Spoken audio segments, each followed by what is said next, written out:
How we doing, guys? Richie X Jr. Sports Podcast. I am your host, Richie. A little bit of a melancholy and sad feel today as my beloved New York Knicks fell short of an Eastern Conference championship appearance. The injuries and the relentlessness of the Indiana Pacers defense was just a little too much for my Knicks to overcome. I want to congratulate the Pacers on a hard-fought series victory. Next on the docket is going to be the Denver Nuggets and Minnesota Timberwolves playing in a winner-takes-all Game 7 to go to the Western Finals. Enjoy this intro, and I will be right back.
How we doing, guys? It's Richie Hicks Jr. Sports Podcast.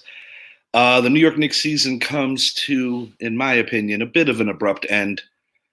You just can't overcome the amount of injuries in any sport, really, at this level and at this juncture of a season to move along. And the Indiana Pacers did what they were supposed to do. They took advantage of the Knicks' weaknesses.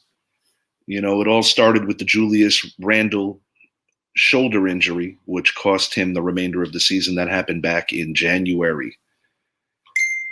In the playoffs, we saw Bogdanovich go down, a key bench piece that was traded for during the season. We saw Jalen Brunson today break his hand. And in between, a hamstring injury to OG Anunoby, as well as another injury to,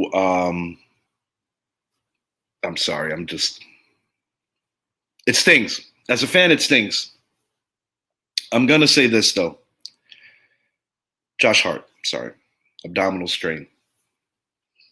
What the Knicks showed today in defeat, to me, has actually won me over more so than some of the endings of Knicks seasons in years past that they had championship caliber teams with maybe lesser injuries.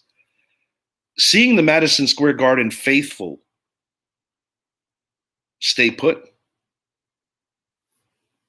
give that team the ovation they deserved. Hart fouled out, 6 fouls. He got a huge ovation. Anunoby gave it an honest go. Early on, it looked like he had the touch. He started off 2 for 2 from the field, a 3 and a 2. But unfortunately, he could not get back on defense. He could not present any defensive resistance to anybody that he would have to guard. And the Knicks made the right decision to pull him. They gave him a chance to work it out. You don't really know until you're in the game if you're going to be all right. And unfortunately, it did not happen. But I will say this.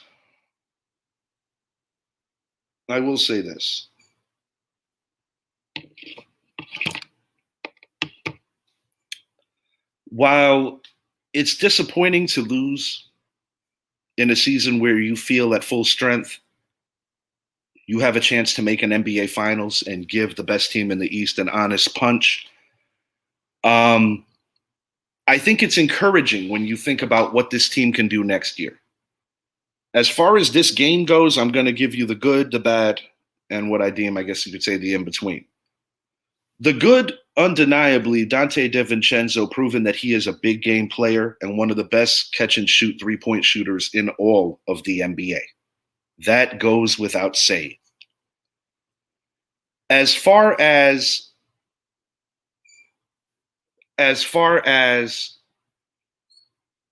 Brunson goes, he labored. The 30-point victory at MSG in Game 5 was essentially the high point. I think this Knicks team had an opportunity to win Game 3. Unfortunately, they didn't. And I believe that that was the game they had to win. Brunson doesn't get hurt today. Game 7 doesn't happen today. But I know that revisiting this and having a long summer to look at everything, a big question for the Knicks is going to be about Tom Thibodeau and the way he has managed minutes. A legitimate frustration of mine watching this game today is not losing. It's not being outmatched. It's not the Indiana Pacers having a historical day from the field shooting the basketball. It's the management of minutes and situational things that I question about Coach Tom Thibodeau. When I saw what happened with Alex Burks having that awesome first half and his refusal to pull Deuce McBride earlier when the Knicks trimmed it down. You know, you had a huge turnover on McBride's part. McBride was not shooting the ball well at all. Open looks galore. He just could not hit. Alec Burks is not a guarantee to be a New York Knick next year. He's not a guarantee to be in the league next year. This man is not old, but he's not young either. 11-year vet. Next year will be, what, year 12? And he played as if today was potentially his last game or his last chance, so to speak. Jalen Brunson literally put this team back on the map. It was emotional and painful to see Rick Brunson, his father, former Knick, undeniably distraught. It's a tough walk when you're a coach and you have a son who you coach. You have to keep it on that level of the game is still going on, you are still coaching, but the Knicks training staff and coaches were truly gutted when the news came out about Brunson. I'm willing to say this. If Brunson doesn't get injured, I still don't necessarily think the Knicks had enough left in the tank. But moving on and looking forward to next season, a couple of things that I am optimistic about. I think this is a team that's going to be in the market to get another point guard potentially to help out Jalen Brunson. Chris Paul would look great in a Knick uniform, in my opinion. I would love to see Chris Paul, Jalen Brunson on the court at the same time, because by bringing in a veteran presence like a Chris Paul, I believe that you bring a calmness to the offense down the stretch. I think at this point it would be mixed feelings amongst the fan base if they want to bring back OG Anunoby because of the injury history. Anunoby is not a quick healer, and that is an issue that he has had following him throughout the course of his career. But the Nova trio of these three guys right here, Hart, DiVincenzo, and Brunson, have been nothing short of sensational. And I think the reason why you don't see the Knicks fans leave, well, number one, they're great fans. I mean, I remember going back to an NBA Finals game where Miami fans literally left, and they ultimately won in dramatic fashion. Knicks fans are a different breed. Knicks fans are a different animal. And I think what I'm trying to say here is that while losing stings and while there's never an excuse, I don't make them, nobody wants to make them. 4 of the 5 guys in the Knicks lineup were not starters when the year began. Some of it was attrition, some of it was injuries, and some of it was opportunity. The Julius Randle injury really opened up Tom Thibodeau's eyes to truly see what that Nova trio was capable of together. Burks, who was buried on the Knicks bench, got a lot of opportunity because of the fact that Brunson was laboring and earlier in the series, and he had a really good game 3.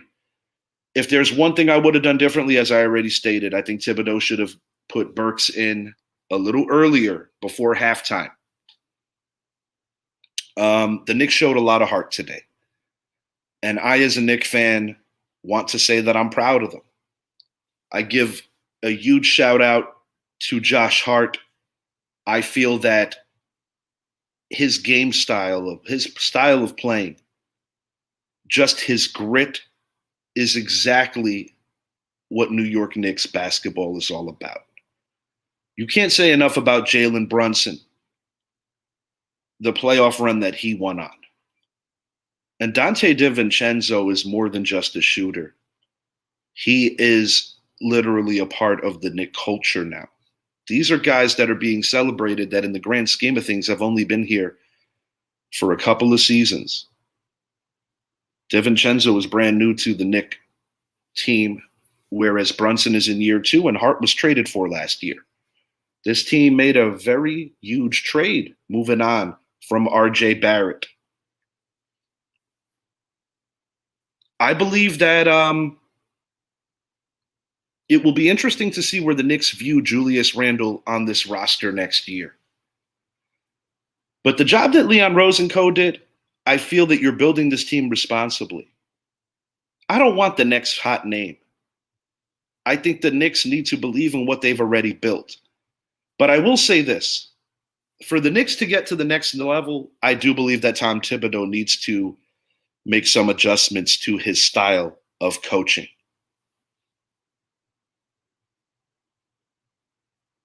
As the Pacers go, you have to praise 2 players above all else.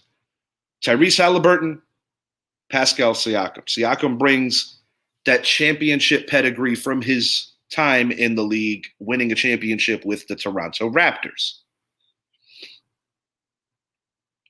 I do want to say one thing in closing, though. There ain't no fans like Knicks fans.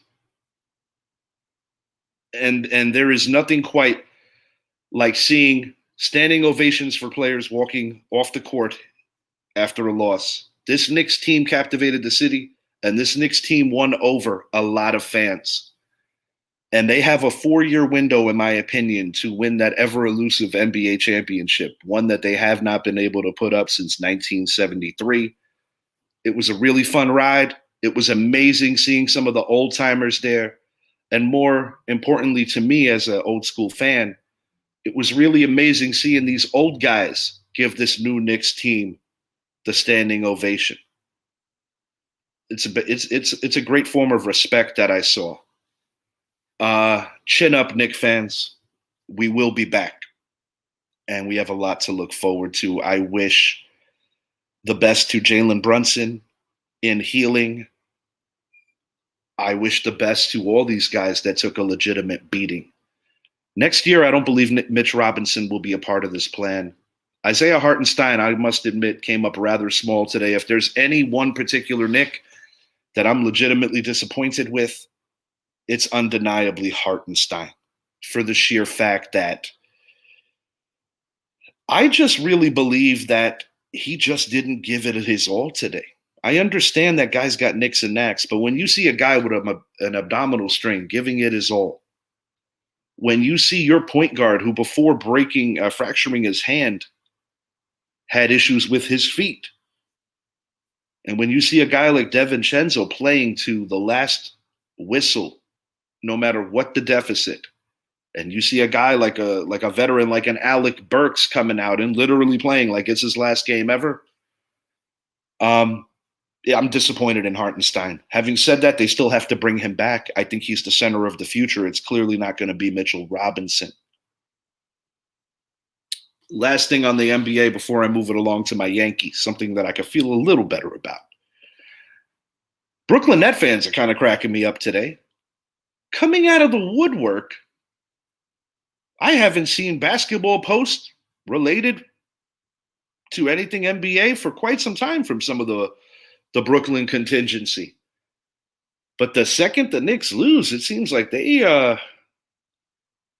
kind of come out kind of like flies on turd. It is what it is. It says a lot. It says an awful lot. But the way I see it, The Brooklyn Nets were a flavor of the month. The New York Knicks are yesterday. They're today, they're tomorrow, and they're always. And I'll tell you what, man, I would not give up being a New York Knicks fan for any flavor of the month, any bandwagon jumping, or you got fans that follow players and not teams. That's one that I'll never be able to wrap my head around. And I think that's what makes it all the more beautiful. The journey of being a fan. I think about the 20 years in between, the failed Phil Jackson experiment, the failed Isaiah Thomas experiment, the many, many big name free agents that had pre-existing injuries and things just didn't go right. This particular Knicks team, although it ended rather harshly due to the injuries, I do believe that they left it all on the court. I made a post today, an empty Madison Square Garden, lights dimmed, and the post essentially said, leave it all on the court. The Knicks were not the better team today. Full strength versus full strength, yes, I think the Knicks win this thing within 6, maybe even 5. That wasn't the case. I take nothing away from what the Pacers accomplished. And a look ahead to the conference championship.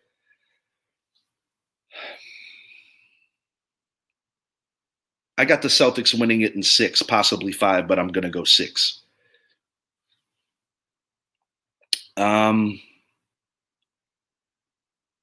The Celtics, if there's something I'm going to critique, they got to be better at home. Celtics haven't lost a road game all season. And I think one would suggest that the Pacers finally winning a road game was huge for them. They improved their playoff record to, I believe, 3-5 on the road now, or 2-5. I think it's 2-5 on the road now. This is the first game of the series that a road team won. Moving it over to MLB before I get out of here. Gotta say, man, it's nice to see what the New York Yankees have cooking lately. Previous Yankees teams would not necessarily win the games they're supposed to win. When you're riding high, when you're beating good caliber ball clubs, and then you have a team like the Chicago White Sox coming for a weekend, it is definitely a trap matchup where you could get complacent and lose a couple of games that you shouldn't. That did not happen here. And I feel that right now things are just clicking thoroughly for the New York Yankees. I've said it on previous shows, but the fact that they are doing this without center fielder of the future, Jason Dominguez, without Jonathan Loaisiga, who is done for the year, without Garrett Cole, who, with a little luck, will probably be back within the month, and the uncertainty of the future of DJ LeMahieu. They went out and traded for a guy like a Berti. He had a game today. He has not been back for long, and he made an immediate impact in today's game with a big home run.